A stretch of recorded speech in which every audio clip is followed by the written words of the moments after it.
Bolsonaro. Let's do Bolsonaro first so that we can then get into the Kerry Lake and the Trump stuff. So it's been now like almost a month or just about a month since Bolsonaro lost the election. There was some rumoring that the military was going to get involved and invoke, I don't know what section of the Constitution it is to maintain Bolsonaro in power. He filed a lawsuit to challenge the results. You'll flesh out the allegations in the lawsuit. All that I was flabbergasted about is it's not just that the lawsuit was dismissed. He gets reprimanded for allegedly having abused of process, gets fined something like the equivalent of $4.5 million because you can't challenge elections. And if you decide to take it to court, you might end up with what read more like an activist judge there to not hear a case and adjudicate on a case, but rather to uphold the results and sanction anybody who dare challenge them. Flesh it out, I mean, if you could, in greater detail, the basis of Bolsonaro's legal challenge. What system are they using in, are we in Brazil or Argentina? Robert, Brazil. Brazil. What system are they using? Electronic voting machines? It sounded like they are based on the court ruling. And is Bolsonaro going to get the military involved to I don't know, is it a coup at this point, or field it? Explain it to the people like myself.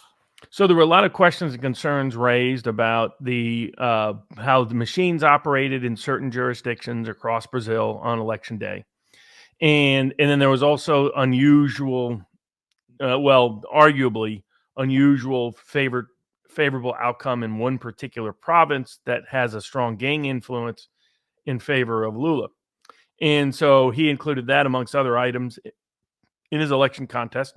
The Brazilian Supreme Court, the reason why I said that there was no chance of him winning in there is because the Brazilian Supreme Court is anti-Bolsonaro.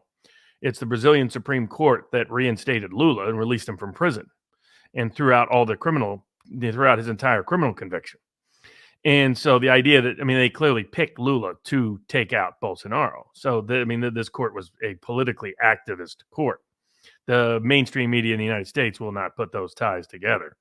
But so that's why he had no chance. But it was revelatory that they not only denied it, but used a lot of hot rhetoric and then sanctioned him and then froze his campaign accounts on top of it for the mere act. And this is part of the professional managerial class around the globe whose power is being challenged, whether it's being challenged in China with protests we're seeing against the COVID lockdown policies there, whether it's protest in Iran that the World Cup team actually took. The biggest protest that happened in the World Cup was the Iranian team protesting in unison against their home nation government in support of the protests there concerning the extreme Islamic fundamentalist rules being imposed. That's the main subject of complaint in Iran. Whether it's the European Union and all the controversy that continues to unleash, whether it's the United Kingdom and its continued failure to have a prime minister for longer than a few months these days, or whether it's the Emergency Act invocation and hearings in Canada. What all of these things have in common, like what we're seeing in the United States, is a professional managerial class which dominates the judicial branch in particular, denying populist relief and remedies, but often being very solicitous of anti-populist relief and remedies. So the same court that said, this is a ridiculous election challenge is the same court that said Lula committed no crime and can be released from prison and run for office right away, when almost any review of the record shows both that it was a heavily politically motivated prosecution. That was fair criticism. What was also true is he was clearly corrupt as all get out. And he got a get out of jail free card, walk right in, and now the court system is facilitating it. Same thing happened in the United Kingdom where the Scots want to be able to hold an independence referendum because they want to be part of the EU. The UK does not. The Scottish independence movement almost succeeded before when it had a referendum in 2014. And what happens? The UK High Court comes in and says, no, only the UK Parliament can allow the Scots freedom. Unanimous. You know that means it's extra super duper legitimate. Unanimous. How many judges do they have? Like 9 or 11? They have a lot of judges. This is the same UK High Court that ran and hid on the Julian Assange issue. Mm-hmm. So the UK court systems are as politically active as anybody, like the Pakistani courts that interfered and overthrew an elected leader and removed his populist challenge to the Pakistani deep state. where the term was first broadly applied in the modern era, was to the Pakistani governmental system. So what happened in Brazil is the Brazilian Supreme Court throws it out, says all kinds of nasty things about Bolsonaro, issues this preposterous and ludicrous fine. And so what that does is that leaves really only one option for Bolsonaro, independent of accepting the results. And his supporters want him to invoke, I think it's Article 142 of the Brazilian Constitution, which allows the military in the defense of the presidency to assert power. Now, Brazil had a long military governance, military junta, from about 1964 or so to mid-1980s. Lula came up with his political power in opposition to it as part of the union movement. I think it would be a mistake of Bolsonaro to invoke that clause and create a constitutional crisis in Brazil and return the specter of military rule. His supporters want it because they believe the election results were stolen.